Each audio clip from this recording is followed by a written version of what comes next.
Hi friends, in this tutorial series we'll be implementing examples to deploy Spring Boot applications to the Kubernetes cluster.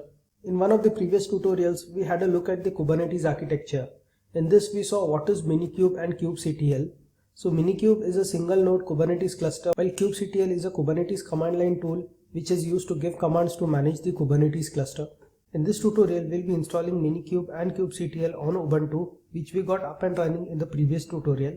For this tutorial, I'll be taking reference of my website javanews.com. So go to DevOps Kubernetes tutorial. The tutorial that we'll be implementing today is installing kubectl, Minikube and Docker on Ubuntu.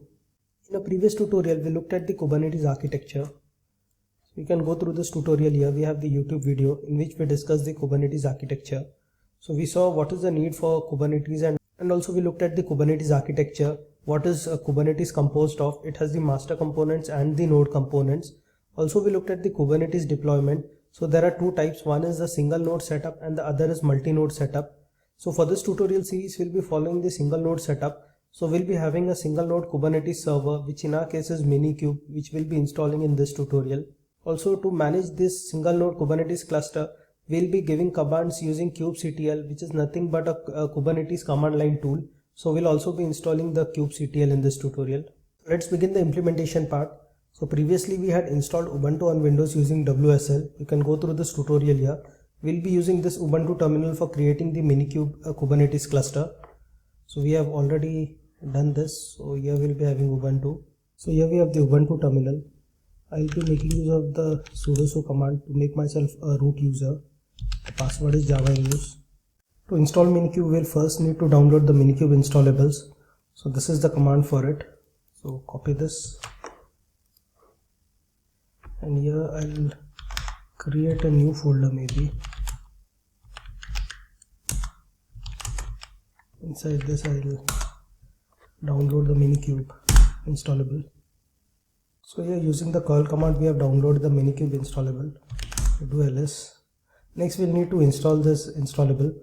For this we'll first need to change the permissions for this downloaded file. So we'll need to make it executable.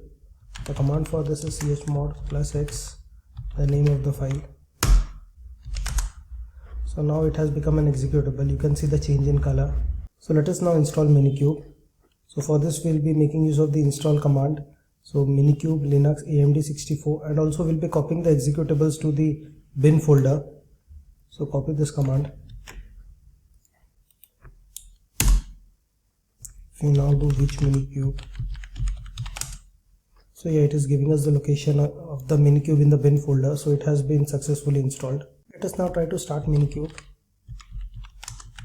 So Minikube start. So here it is giving an exception that it is unable to pick a default driver. So we get an exception. Minikube, it needs a hypervisor such as a VirtualBox or Docker to create this VM. To provide Minikube the required hyperserver driver, we will be installing Docker. So let us quickly install Docker.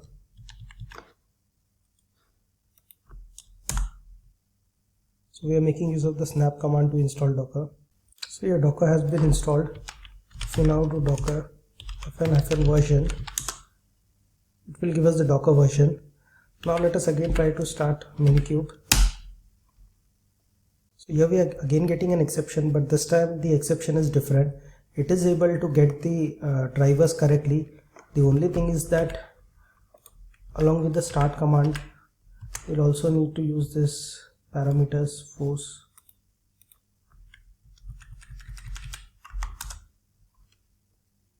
So here now Minikube, it has started properly and it is downloading all the images that are needed. So here Minikube, it has started successfully. When the first time you start Minikube, it will take some time because during the first time it downloads the images that are needed by it. Next we'll be installing kubectl. So kubectl, it is a client-side tool which is used to connect to the Kubernetes cluster to read, create, modified well-known Kubernetes resources like pod, deployments and services. So here we have Minikube, which we have installed previously. On this Minikube server, we will be using pods to deploy the Spring Boot Docker containers, and then using kubectl, we'll be giving commands to this Minikube server to manage the pods. So let us install kubectl. Again using curl, we'll be downloading the kubectl installable.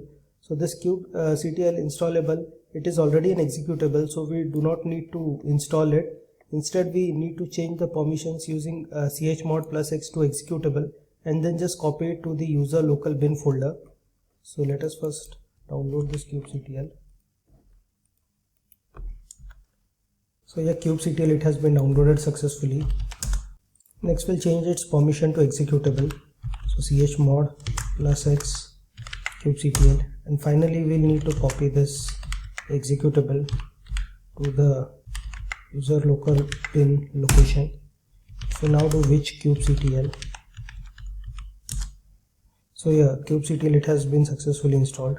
So in previous tutorial we had seen how to install Ubuntu on Windows operating system using WSL, and in this tutorial we have installed Minikube and kubectl on Ubuntu. So we are done with configuring the development environment needed for the Kubernetes cluster. In the next tutorial we'll be looking at the Docker basics and also deploying the Spring Boot Docker images to Kubernetes. Thank you.